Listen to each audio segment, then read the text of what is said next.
Hello, hello, hello. In today's episode of the podcast, I'm going to be talking about how to hire your first marketing leader. This is a decision that can make or break your growth ambition as a business leader. Most business leaders make the mistake of hiring a marketer based on the aspiration, where they want to be in future, without understanding what they need now, because sometimes you hire people that does not match the requirement of your business. The scenario that works out is a business leader, especially a small business leader, will start the business and will probably work with an agency or freelance contractors across multiple channels. And then they make the decision that, oh, we need to bring marketing in-house. This decision is good because it gives you a level of control over your marketing and continuity because everything is in-house now. But the problem is making that decision to hire someone in-house requires you to probably have an HR person. And in some instances, small business owners don't have an HR person. They only have a PA. And what do? The PA would then have to reach out to recruitment agencies, prepare CVs, share the CV with the CEO, and then they start the recruitment process. This is the first part where the problem happens. In my experience, recruiters are good at helping you select candidates, but they're not actually good at actually interviewing the right candidates. So what I'm talking about here is you have three people involved in the process. You have a CEO, you have a PA, and then you have an external recruiter. They sift through the CV. And don't get me wrong, some people are very, very good at interviews. So there's a risk of hiring someone, your first marketing hire, to be someone that is very, very good at bullshitting you. They kind of wriggle their way through and then you hire them because they bamboozle you in the interview process. But don't worry, I'm going to talk about things that you need to do to be able to know that if you made the wrong hire, how you can quickly make that decision to pivot away. So, as I said earlier on, you need to have someone that has a marketing background to help you with the interview process. If you're a CEO looking to bring marketing in-house, I worked with a CEO in the past where when he wanted to build his marketing team, I worked closely with the PA that was also working with an external recruiter. And then I helped with the interviewing of the head of marketing to kind of make sure that the skill that the organization need aligned. Most CEO don't make that decision. So if you're a CEO of a small business looking to bring your marketing in-house and you need someone that to kind of help like with the screening process to make sure that you get the perfect hire, reach out to me. I'm going to be able to help you. So I'm going to structure this podcast into 6 sections. I'm going to talk about types of marketing leaders that is available to you as a CEO for your first hire.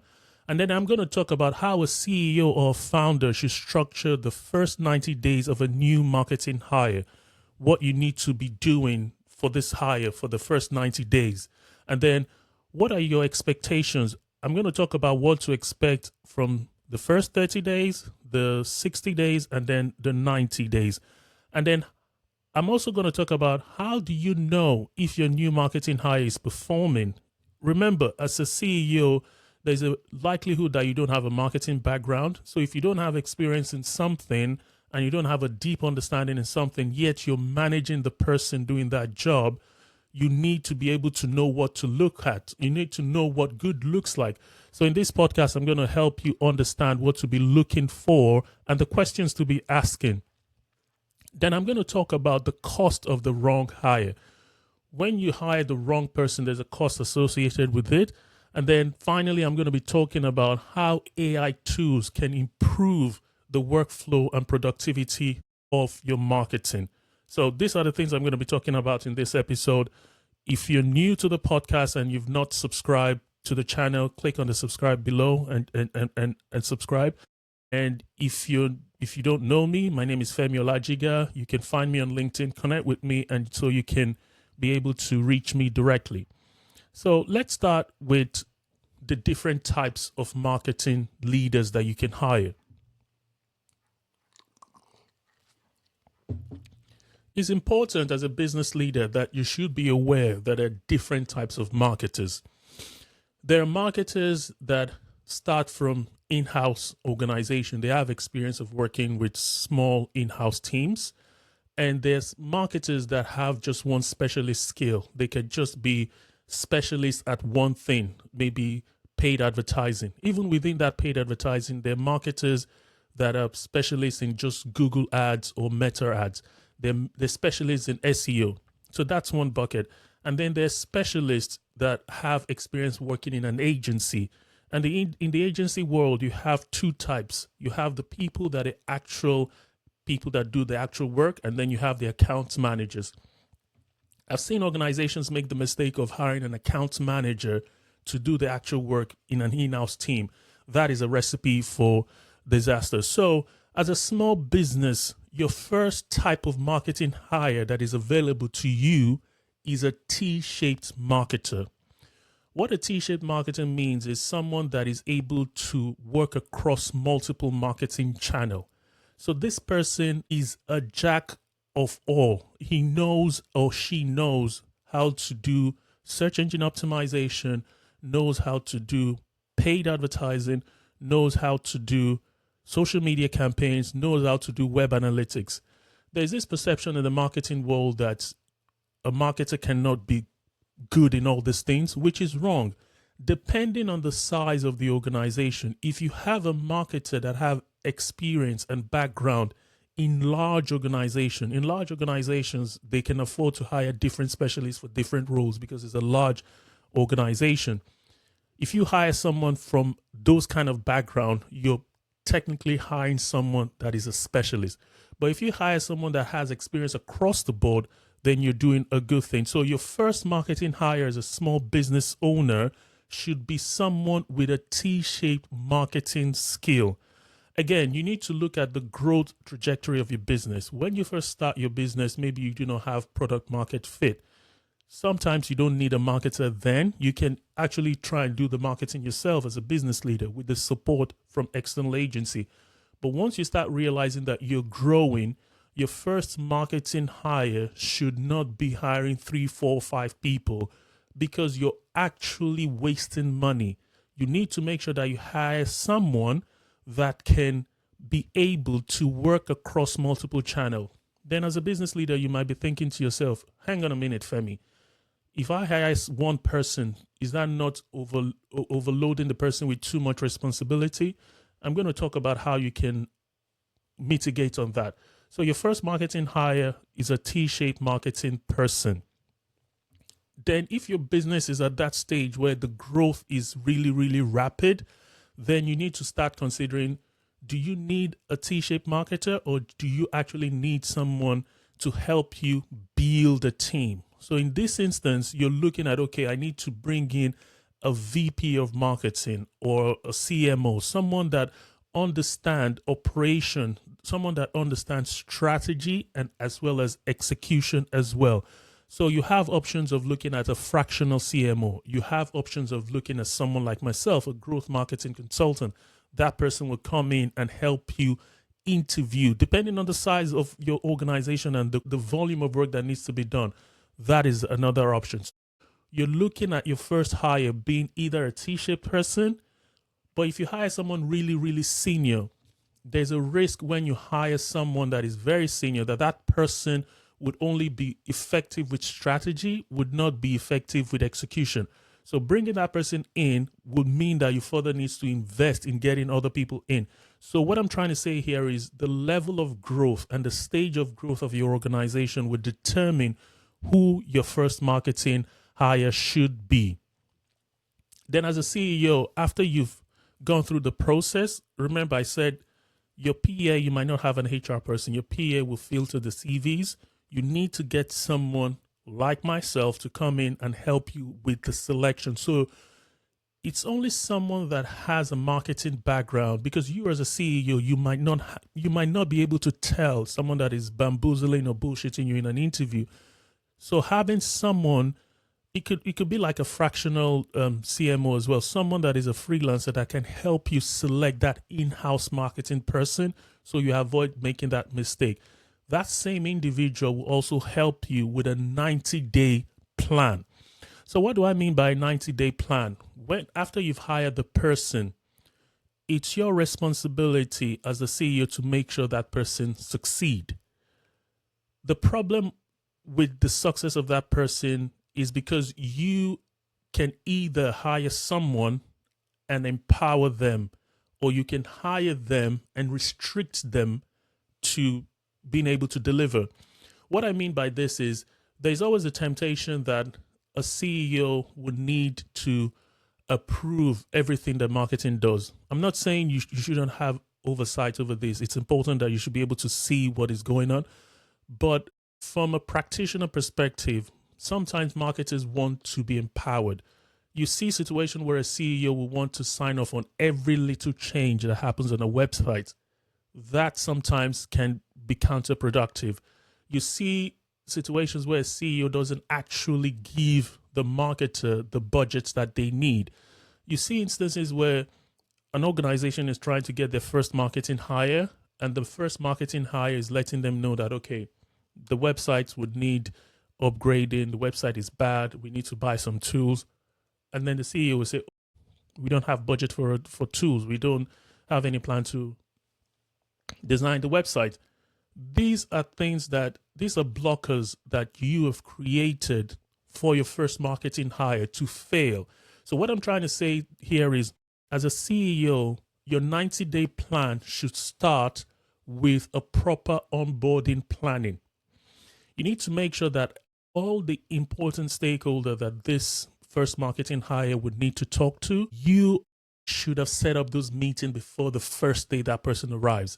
You should have put the meetings in the calendar, look at all the stakeholders that they need to be involved with, have that set up.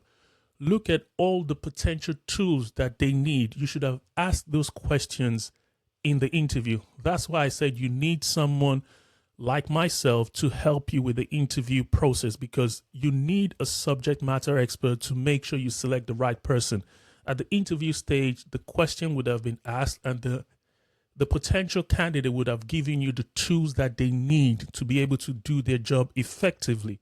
And those tools need to be in place before they start. So you set up all the meetings with the stakeholders, and day one comes in, you make sure that they've had their computer delivered to them if they're working remotely, or if they're working in the office in a hybrid setting, you make sure that the workstation and everything is set up. The goal of this is not to cause any delay. It's also important to highlight, if the situation is that you've been working with an external agency, you need to have started the handover process. That agency that is managing your marketing, since you're trying to bring it in-house and making sure that your first marketing hire handles everything, you need to make sure that that agency has given or has done really, really good handover documentation. All the logins and everything they need, the new hire needs to be ready for them on day one.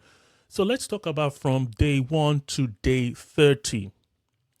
You want to empower and help the new marketing hire to be able to do like an audit.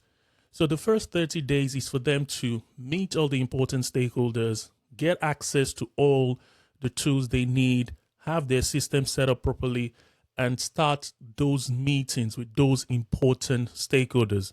The goal for that first 30 days is an audit phase. So as a business leader, the first 30 days of your new marketing hire is for them to build relationship and to have access to all the tools that they need. And then they start working on understanding your business, talking to the sales team if it's B2B, if it's B2C, understanding your products, your service, and all the marketing systems that you have in place. And if you don't have marketing systems in place, those first 30 days would be for them to start acquiring all the tools, paying for the tools, and kind of setting up everything up. So that first 30 days will also be an audit for them to audit what's working, what's not working, and be able to identify quick wins. And then we then go to the next 30 days. So we're talking from day 0 to 30, and now from day 31 to 60, you're beginning to start seeing some form of implementation. So you as a business leader, these are your expectations from your new hires. You're starting to see some kind of implementation. And from day 90, you're starting to see those quick wins and those workflow being materialized. you're starting to see that your new marketing hire is taking the initiative and is actually leading conversation, bringing new ideas on board. So those are the things you need to look at. So do not expect that within that 90 days, you see like significant growth of your business. The trajectory your business was on will be stable, and you start seeing some quick wins implementation. You start seeing some things that was not there before the new marketing hire arrived. You should be able to see changes and new things that wasn't there before the person arrived. So after 90 days, you need to start looking at, okay, has this person performed? As a business leader, you're probably looking at the probation period now to decide, oh, should we make this person permanent or should we extend the probation? But before you make that decision, you first need to start looking, okay, whilst this person was with you the first 30 days, the audit, you need to always have those checkpoints with them, maybe every 2 weeks. So it's not like you just leave them and just come in after the 90-day, the 3-month probation and start finding out things. You need to have check-in with them every 2 weeks or once every week. So your observation, you need to start looking at them that, okay, is this person asking the right question? Is this person talking about the right metrics? So one thing with marketers is you need to understand that there are marketing metrics that are vanity metrics and they're business metrics. You as a business leader, you as the CEO, the only metrics that you're interested is in sales, new customer acquisition, and you also want good lifetime value, customer lifetime value, customers that you can keep for longer so you don't have to invest in bringing them back again. So those are the kind of things that you need to look at. So after that 90 days, as the person produce a document that kind of shows the audit of your marketing and seeing, as the person be able to identify quick wins, these are the kind of things that you need to look at. And then the workflow I mentioned earlier on, did the person create systems in place to kind of show you that, okay, your marketing department has a structure, has something tangible. And then the quick wins that they kind of identify within the first 30 days, how many of them have they been able to implement? Have they been able to highlight things that are blocking the execution of marketing? Are they been able to bring any new thinking in? These are the things that you need to look at as a business leader. And then you have to make that decision at the end of the day. Was this hire the right decision? If the hire is not the right decision, you need to be able to pull the plug and find the mistakes that you made in the hiring process so you can get your ideal candidates in. I think as a business leader, you should be able to act fast, not worry about anything. And this is where you could easily plug that gap by bringing in a freelance growth marketing consultant like myself to help you plug that gap pending the time you get a new person in place.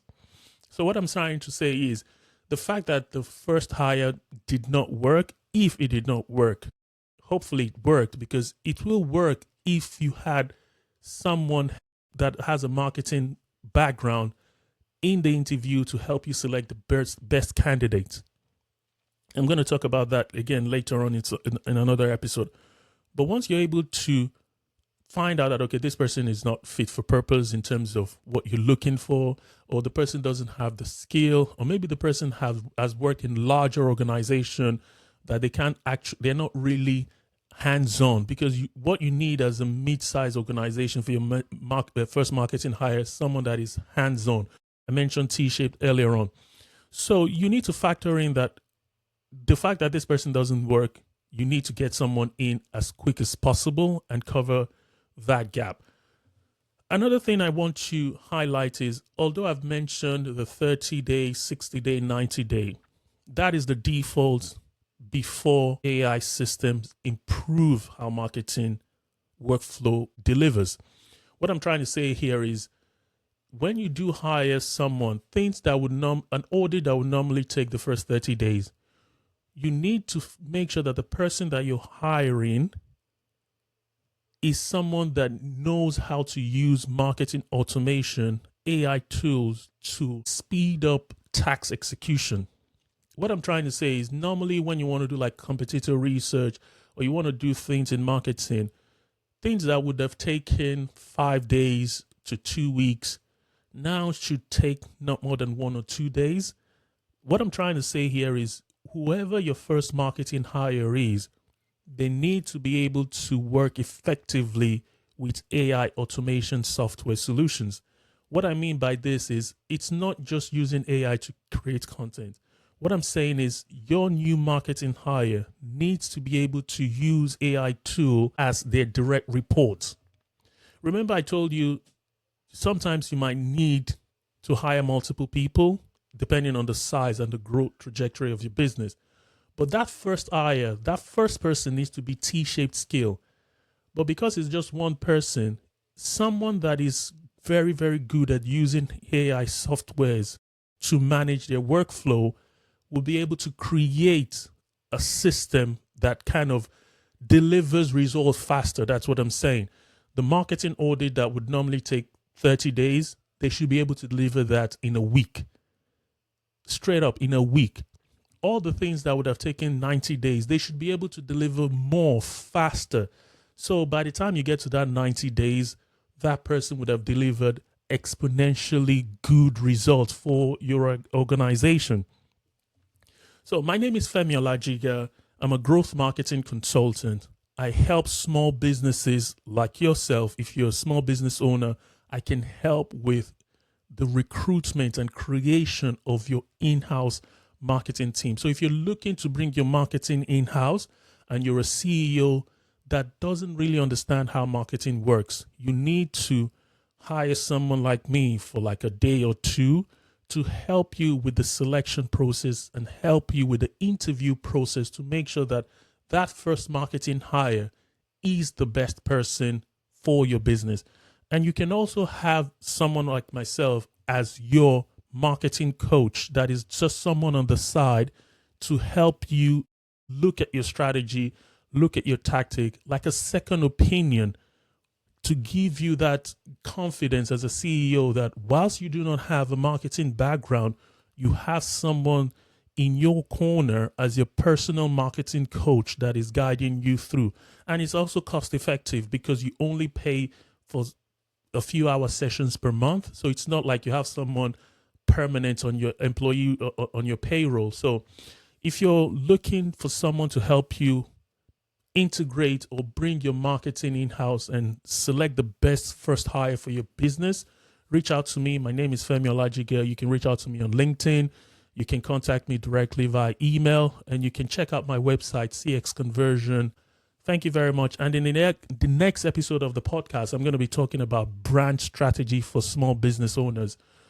This is going to be an amazing episode because there's a lot of fluff and noise and bad content about brand strategy that most small business owners are not really harnessing the power of branding to improve their marketing effectiveness. So yeah, thank you for the podcast, and I'll speak to you in the next episode. Cheers. Bye.